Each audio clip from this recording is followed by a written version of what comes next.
El tema que abordaremos el día de hoy es farmacoterapia del dolor y la inflamación. El dolor es un componente de la inflamación. Si ustedes recuerdan, la inflamación tiene 5 puntos cardinales que son el calor, el rubor, el edema, el dolor y la pérdida de la función, ¿verdad? Ojo, sin embargo, no es necesario que haya inflamación para que haya dolor y no en todos los casos hay dolor cuando hay inflamación.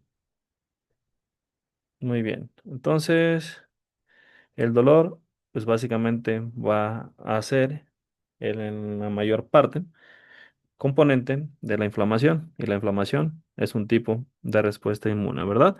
Entonces, hay muchos conceptos de la inflamación. Generalmente se caracteriza por la acumulación local de líquido, leucocitos y proteínas plasmáticas en respuesta al daño tisular. Siempre que nosotros tengamos un proceso inflamatorio, esto va a involucrar daño y, como vimos en la clase de enfermedades metabólicas, incluso también situaciones de estrés. Puede tener diferentes desencadenantes. En este caso, pues nos vamos a enfocar a el dolor más que a la inflamación. Entonces, pues estas diapositivas, nada más recuerden que de las vías que pueden generar dolor, que pueden generar inflamación. Tenemos el desencadenante infección, daño al tejido o estrés o mal funcionamiento del mismo. Y que este tiene propósitos fisiológicos, pero que si no se atienden a tiempo, esto puede tener consecuencias patológicas. Muy bien. Entonces, una de las clasificaciones de la inflamación va a ser en inflamación aguda y en inflamación crónica. La inflamación aguda ocurre rápidamente en cuestión de minutos a horas, la crónica de forma lenta en días. En cuanto al infiltrado celular, en la inflamación aguda se va a caracterizar por que el infiltrado va a estar lleno de neutrófilos, mientras que en la inflamación crónica vamos a tener linfocitos, macrófagos y monocitos. En la inflamación aguda, generalmente la lesión tisular y la fibrosis suele ser leve y autolimitada, mientras que en la inflamación crónica, la lesión tisular, al ser algo que no cesa, que no cierra, pues puede ser más grave y también tiene que es progresiva. Dentro de los signos locales y sistémicos, en la inflamación vamos a tener signos más prominentes, tanto los locales como los sistémicos, mientras que en la inflamación crónica estos generalmente pueden ser sutiles, pero pues el daño a grandes rasgos pues va a ser mayor. Entonces, quedamos que había 4 componentes principales, bueno, 5 componentes principales, que son la base de la inflamación, y estos son calor, rubor, tumor, dolor y pérdida de la función, ¿verdad? El calor ocurre por la vasodilatación del tejido dañado, el rubor, igual por la vasodilatación del tejido dañado. El tumor ocurre porque hay un incremento en la permeabilidad vascular, lo cual lleva a un incremento de células en el tejido. El dolor básicamente es por la estimulación de nociceptores. Los nociceptores van a ser elementos que se encuentran en el tejido nervioso y estos van a encontrarse por todo nuestro cuerpo y van a responder a estímulos físicos, químicos e incluso estímulos mecánicos.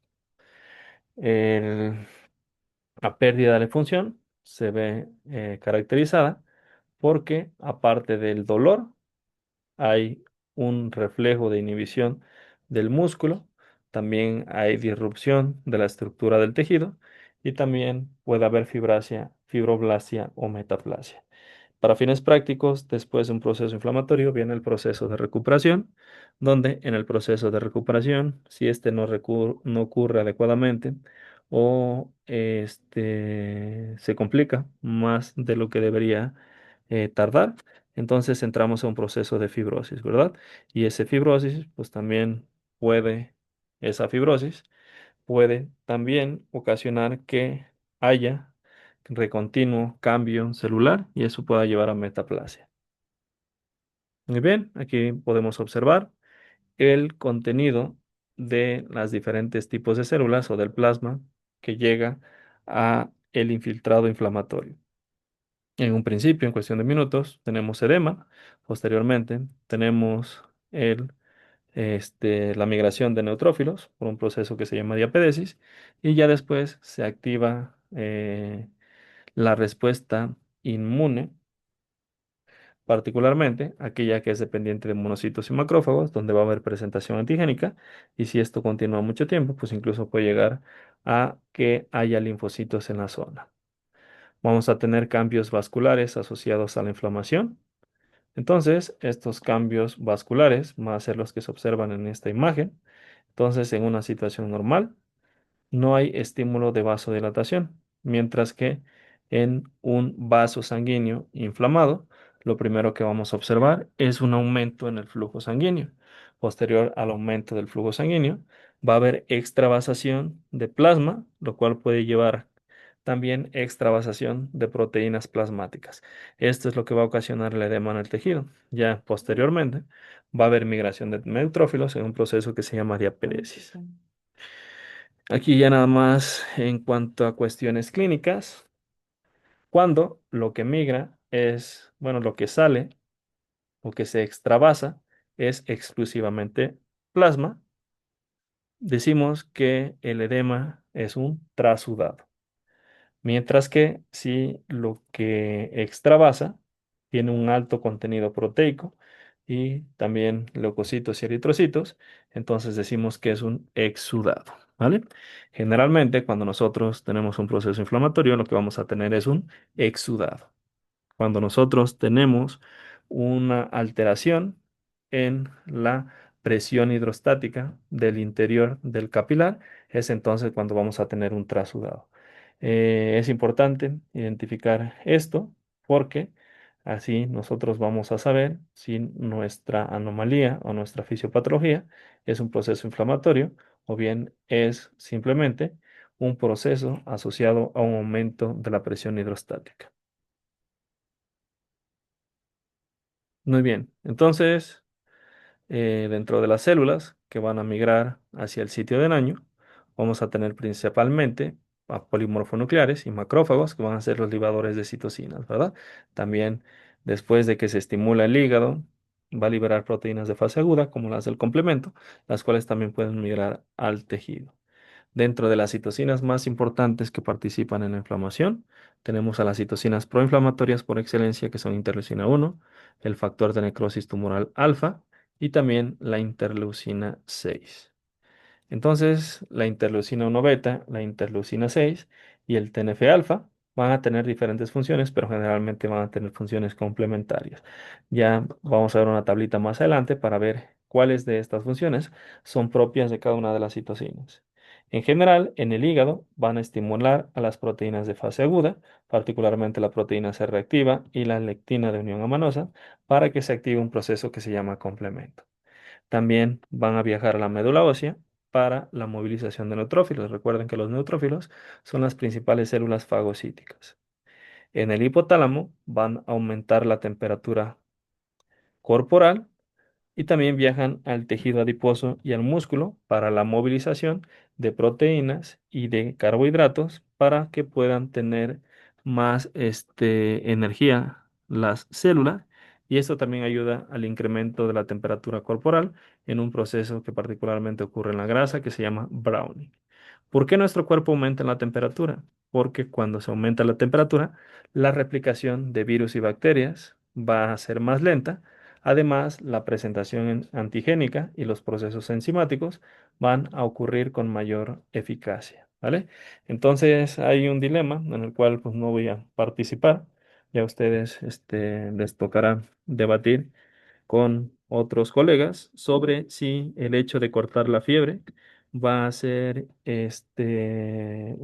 algo que ocasione beneficio o perjuicio, particularmente en los adultos, ¿verdad? Porque en los niños sí es importante que disminuyamos la fiebre porque esto puede llevar a problemas en el sistema nervioso central, pero es necesario que nosotros consumamos medicamentos para la fiebre, que consumamos antipiréticos, o bien dejar que la fiebre continúe porque esto es un proceso que ayuda a que se mejore la respuesta inmune, ¿verdad? Entonces, hay opiniones a favor y en contra. Yo, desde mi punto de vista, pues creo que mientras no rebase una temperatura de más de 40 grados, pues la fiebre también va a ser parte importante para el proceso de disminución de la replicación de los microorganismos y por lo tanto aumentar la eficiencia en el ataque a las bacterias por parte de nuestro sistema inmune. También va a estimular células dendríticas, particularmente el TNF-alfa, va a estimular la migración hacia los ganglios linfáticos y también la maduración de los linfocitos T. Y esto pues, va a ser el inicio de la respuesta inmune adaptativa. ¿Vale? Ahora, dentro de las características que van a ser similares y diferentes entre la interleucina 1, TNF-alfa e interleucina 6, pues vamos a ver principalmente sus diferencias, ¿verdad? La interleucina 1 se diferencia del TNF-alfa. Primero vamos a comparar interleucina 1 beta con TNF-alfa en que la interleucina 1 sí induce la producción de más plaquetas, mientras que TNF-alfa no induce la estimulación o la producción de más plaquetas. Esa es la principal diferencia, básicamente la única diferencia, porque interleucina 1 y TNF-alfa van a tener una función bastante parecida. La interleucina 6, a comparación de los dos anteriores, no induce el aumento de las moléculas de adhesión sobre el endotelio vascular, no induce proliferación de fibroblastos, no induce la inducción de quimiosinas y tampoco va a inducir la producción de más interleucina 6. Y la interleucina 6 va a ser la única citocina proinflamatoria que aumente la síntesis de anticuerpos. También una de las principales diferencias es que en el infiltrado inflamatorio de la inflamación aguda, lo que vamos a encontrar es principalmente interleucina 1 y TNF-alfa, y en menor proporción y interleucina 6. En cambio, en el infiltrado inflamatorio de una inflamación crónica, vamos a encontrar más interleucina 6 que las dos citocinas anteriores. Muy bien. Ahora, si vamos a hablar de AINES, pues es importante que nosotros entendamos cómo es que funcionan. Entonces, cuando hay un proceso inflamatorio, inminentemente hay daño. Hay daño a las células, el cual pues, va a haber o va a generar membranas rotas. Las membranas de todas las células, sin excepción, van a tener fosfolípidos. Cuando una membrana se daña o una membrana se rompe, ojo, esto no en todas las células, pero sí en la mayoría de ellas, se va a activar una enzima que se llama fosfolipasa. La fosfolipasa convierte a un fosfolípido, y tenemos los fosfolípidos de membrana, en un monoacilglicerol y en un ácido graso. Generalmente el ácido graso que cortan del fosfolípido, la fosfolipasa, va a ser un ácido graso insaturado que se llama ácido araquidónico. Este ácido araquidónico es sustrato de enzimas que se encuentran en el interior de la célula, dentro de las cuales la más importante va a ser la ciclooxigenasa, pero también tenemos otra que se llama lipooxigenasa. Para fines prácticos, la ciclooxigenasa nos va a generar prostaglandinas, prostaciclinas y tromboxanos, mientras que la lipooxigenasa nos va a generar lipoxinas y nos va a generar leucotrienos, además de otro compuesto que se llama 5-HETE, el cual es un potente quimiotáxico, ¿vale? Dentro de las funciones de estos componentes, las prostanciclinas, que se conocen como PGI2, van a causar vasodilatación y van a inhibir la agregación plaquetaria. Las prostaglandinas D y prostaglandina E van a causar vasodilatación y van a aumentar la permeabilidad vascular. También van a ser las responsables de unirse a los nociceptores y activar procesos o mecanismos de dolor. Los tromboxanos van a causar vasoconstricción y van a fomentar la agregación plaquetaria. Mientras que el 5-HT va a inducir quimiotaxis, va a reclutar principalmente a neutrófilos y los leucotrienos van a generar particularmente en el pulmón broncoespasmos y también van a ayudar a la permeabilidad vascular. Las lipoxinas son secretadas, pero estas van a tener una función ya que el proceso inflamatorio se termina y su función va a ser el de inhibir a la inflamación, ¿vale? ¿Por qué es importante que entendamos este cuadrito y que conozcamos a los protagonistas? Porque justamente la enzima ciclooxigenasa va a ser el blanco en el cual actúa un fármaco o un conjunto de fármacos que se llaman AINES. Los AINES van a ser inhibidores de la ciclooxigenasa. AINES es de las siglas antiinflamatorios no esteroideos, porque si tenemos antiinflamatorios no esteroideos, pues también vamos a tener antiinflamatorios esteroideos, ¿verdad? Estos antiinflamatorios esteroideos o esteroides van a tener como uno de sus múltiples mecanismos de acción la inhibición de la fosfolipasa, ¿verdad? Entonces, si nosotros a nuestro paciente le damos un esteroide, como por ejemplo dexametasona, no solamente vamos a disminuir la acción de la ciclooxigenasa, sino también de la lipoxigenasa, porque lo que no se va a generar va a ser ácido araquidónico y entonces pues no vamos a tener los efectos de la rama de la ciclooxigenasa, pero tampoco los de la lipoxigenasa, ¿vale? Muy bien, entonces te los menciono, más adelante lo vamos a ver más detalladamente. Tenemos dos tipos de ciclooxigenasa, la ciclooxigenasa 1 y la ciclooxigenasa 2, donde la ciclooxigenasa 1 tiene como característica ser constitutiva y por lo tanto se va a encontrar en la mayoría de las células de nuestro cuerpo. La ciclooxigenasa 2 es una enzima que solamente se va a expresar cuando entonces nosotros estemos en un proceso inflamatorio. ¿Qué órganos y tejidos expresan principalmente ciclooxigenasa 1? El riñón, las plaquetas y el sistema digestivo, particularmente el estómago.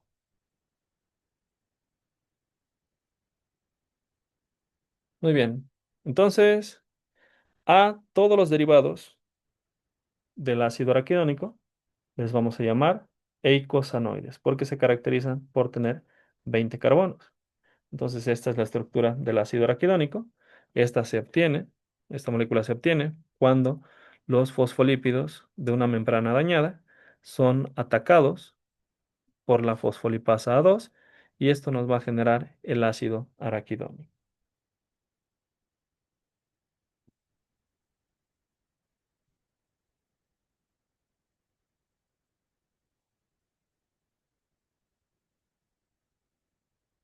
Muy bien. Los eicosanoides van a actuar como potentes mediadores en muchas funciones fisiológicas y patológicas, incluidas la inflamación y los componentes de la inflamación y la hemostasia. Dentro de las principales clases de eicosanoides tenemos a las prostaglandinas, los tromboxanos, los leucotrienos y las lipoxinas. Las prostaglandinas ya habíamos visto que regulan la inflamación, regulan la vasodilatación, también participan en los mecanismos de fiebre y de dolor. Los tromboxanos van a tener más función en la hemostasia y también participan en en la vasoconstricción. Los leucotrienos también ayudan a mediar la respuesta inflamatoria, inducen contracción del músculo liso, particularmente en el pulmón, mientras que las lipoxinas van a ser las responsables de la resolución de la inflamación. Esto es a grandes rasgos. Tenemos muchos tipos diferentes de prostaglandinas, de leucotrienos. Vamos a ver los más importantes. Entonces, a partir del ácido araquidónico, si actúa sobre este sustrato, la ciclooxigenasa, se van a obtener las prostaglandinas y los tromboxanos. Y si actúa la lipoxigenasa, se van a obtener los leucotrienos y las lipoxinas. Primero vamos a ver las prostaglandinas. Sus funciones principales van a ser participar en la respuesta inflamatoria y la sensación de dolor. Sin embargo, también tienen función en otros órganos. En el caso particular del estómago, participan en la protección gástrica, regulan la secreción de moco y ácido en el estómago. Entonces, las prostaglandinas van a ser unas de las moléculas responsables de que nuestro estómago no produzca tanto moco y no produzca tanto ácido, ¿vale? Por eso dice que tienen función protectora, protege al mismo estómago de la cantidad de ácido que van a secretar. También inducen fiebre como respuesta a infecciones. Tenemos toda una familia de prostaglandinas, solamente vamos a ver las más importantes o algunas de las más importantes, como la prostaglandina E2, que va a ser la responsable de la vasodilatación y va a tener receptores, nociceptores, para activar el reflejo de dolor. La prostaciclina, por su lado, va a inhibir la agregación plaquetaria y también la vasodilatación.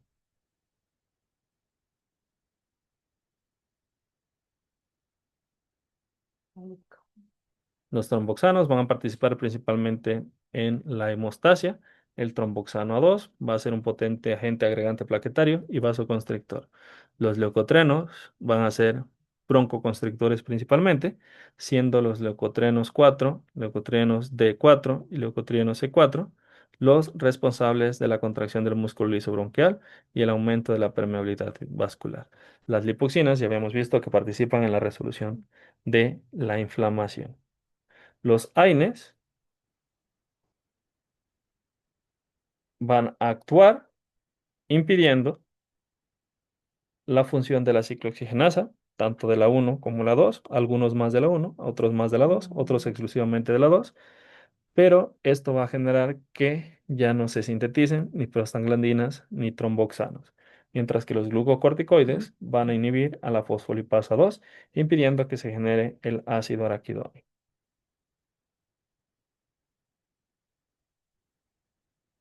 Muy bien, entonces, no siempre la ciclooxigenasa actúa en el ácido araquidónico, sino que el tipo de ácidos grasos que nosotros tengamos en los fosfolípidos va a depender, aunque no lo crean, directamente de nuestra dieta. Si nuestra dieta es rica en ácidos grasos omega 6, entonces los fosfolípidos van a tener particularmente ácido araquidónico. El ácido araquidónico, como ya habíamos visto, media procesos proinflamatorios y libera las lipoxinas que son las que tienen función antiinflamatoria. Pero ojo, si nosotros en nuestra dieta tenemos mayor cantidad de consumos de ácidos grasos omega 3, la ciclooxigenasa va a actuar principalmente en estos ácidos omega 3 y lo que nos va a generar no va a ser componentes proinflamatorios, sino que va a generarnos resolvinas y neuroprotectinas que van a tener un efecto antiinflamatorio. Entonces ya hay mucha evidencia de promedio que dice que ingestas altas de ácidos grasos omega 3, particularmente los de cadena muy larga, como el EPA y el DHA, ingestas de más de 3 gramos al día van a ser recomendables para enfermedades crónicas, particularmente aquellas que la inflamación va a ser un componente importante, como pudiera ser la artritis reumatoide o la gota, ¿vale? Muy bien, esto es como una antesala para el estudio de los medicamentos que se van a utilizar para el dolor y vamos a iniciar el estudio de estos medicamentos precisamente con un caso clínico. El caso clínico cita de la siguiente manera: masculino de 68 años, con diagnóstico de enfermedad de tres vasos, ingresa a quirófano para cirugía a cielo abierto. En los antecedentes heredofamiliares, su padre tuvo hipertensión arterial y murió por un infarto al miocardio hace 20 años. Y nuestro paciente fuma alrededor de 10 cigarrillos al día, toma alcohol hasta llegar a la embriaguez una vez a la semana y tiene hipertensión arterial sistémica o presión elevada de la presión sistémica de larga evolución. Y después de la intervención quirúrgica, se ha infiltrado la herida con un anestésico local. El tiempo total de la cirugía fue de 6 horas 20 minutos. Egresó de terapia intensiva intubado con ventilación mecánica y se extuba a las 6 horas y regresa a piso. El tratamiento analgésico es tramadol 100 miligramos cada 8 horas y paracetamol 1 gramo cada 8 horas. Entonces, en piso, el paciente inicia con restricción del patrón respiratorio. Básicamente, le empieza a faltar el aire del dolor y expresa que tiene un EVA, que es una escala visual analógica de magnitud de dolor con un número de 6. Esto quiere decir que entre el 0, que es básicamente que no hay dolor, y el 10, que es el peor dolor imaginable, nuestro paciente va a tener un dolor de 6, ¿verdad? Entonces, pues si ya le dimos un analgésico, un opioide débil, con paracetamol, porque nuestro paciente sigue sintiendo dolor. Entonces, esto es parte de lo que se va a intentar responder a lo largo de las diapositivas para poder solucionar nuestro caso clínico. Muy bien. Entonces, ¿qué es el dolor? El dolor es una experiencia sensorial y emocional desagradable. Se relaciona con el daño tisular real o potencial y que se describe en términos de dicho daño, ¿verdad? Entonces, el dolor es plenamente subjetivo. Eh, Aunque sea el mismo estímulo, no va a generarse el mismo dolor entre un individuo A y un individuo B. Incluso en algunos casos puede haber dolor incluso en ausencia de daño, ¿verdad? Por eso es que muchas veces no lo manifiestan aquí en la presentación, pero se separa la parte subjetiva de la sensación, que es el dolor, y la parte objetiva del mecanismo, que es la nocicepción. Entonces, les voy a enviar un video donde hablan de los mecanismos de nocicepción. Esta definición es importante. Recuerden todos sus componentes porque se las voy a preguntar en el examen. El dolor es una respuesta multifuncional y multidinámica, ¿verdad? Participan varias moléculas y varias estructuras de nuestro sistema nervioso. En conjunto es una reacción neuro, psico, inmuno, endocrina. Entonces, así de complejo es el dolor. Tiene componentes de la mente, tiene componentes del sistema nervioso, tiene componentes del sistema inmune y tiene componentes del sistema endocrino. Su percepción depende tanto del sistema nervioso central como del sistema nervioso periférico. Entonces, generalmente los nociceptores los vamos a encontrar en el sistema nervioso periférico, pero este potencial de acción generado por la interacción de los nociceptores con sus respectivos ligandos va a llegar hasta el asta central de la médula espinal, donde va a hacer sinapsis con neuronas que van a viajar hasta el sistema nervioso central propiamente en el encéfalo para enviar señales a nuestra corteza frontal, la cual va a modular una respuesta también con señales de regreso, y esto se va a integrar para darnos la señal de dolor. Aquí viene remarcado en mayúsculas de que esto es subjetivo. Vías del dolor, ya las vimos. Nada más aquí vamos a ver otros componentes porque el dolor generalmente no es solamente dependiente de prostaglandinas, sino que hay muchas moléculas que van a tener efecto de estimulación de los nociceptores y otras moléculas que van a generar efecto contrario, al cual vamos a llamar efecto analgésico, ¿vale? Entonces, la inflamación generalmente se va a disminuir con el consumo de AINES, que son antiinflamatorios no esteroideos, pero también tenemos antiinflamatorios esteroideos que vamos a ver más adelante. Estos, particularmente los AINES, se utilizan en enfermedades agudas y enfermedades crónicas, inhiben el componente inflamatorio agudo, por lo tanto, en las inflamaciones crónicas que nos generen un dolor crónico, vamos a tener otro tipo de medicamentos y para fines prácticos inhiben el dolor. Aunque, ojo, también la inflamación aguda, la urticaria, y por eso esa sensación de dolor cuando nosotros nos da comezón algo o cuando tenemos un proceso inflamatorio, cuando es dependiente de histamina, también se puede ayudar con el consumo de antihistamínicos. El dolor, como se los mencionaba anteriormente, es dependiente no solamente de prostaglandinas, sino que también depende de otras moléculas como la bradicina y la sustancia P, particularmente en la modulación del dolor. Es uno de los mecanismos de alarma más valiosos que tenemos. El dolor es un mecanismo de defensa de nuestro cuerpo para alejar a nuestro miembro afectado del estímulo agresor. Si nosotros no sintiéramos dolor, pues básicamente continuaríamos con el estímulo agresor, lo cual generaría más daño a nuestro cuerpo, ¿verdad?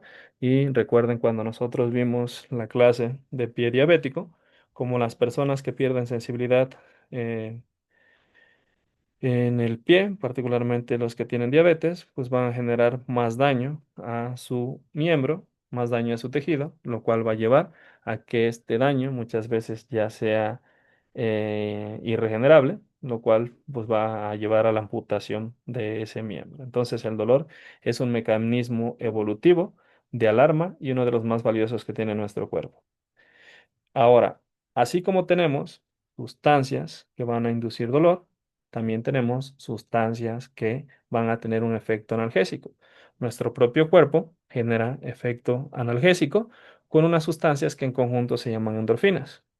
Las endorfinas son muchos péptidos endógenos que tienen varios efectos y aquí justamente en estos receptores a endorfinas es donde van a actuar un tipo de fármacos bastante potentes que se llaman opioides. Cuando nosotros liberamos endorfinas, dependiendo de la situación, pero cuando nosotros hacemos actividad física, cuando nosotros estamos bajo el estímulo de ciertos componentes del sistema nervioso central como el enamoramiento, cuando tenemos una liberación de serotonina y de dopamina, entonces también vamos a liberar endorfinas, lo cual va a tener su efecto analgésico. Muy bien, entonces estas vías son las que les voy a mostrar muchísimo más dinámicamente en un video. Entonces terminamos la clase de esta sesión hasta aquí y les envío el video para que ustedes lo vean. El video dura como 7 minutos, entonces nos reincorporamos en unos 10, 15 minutos.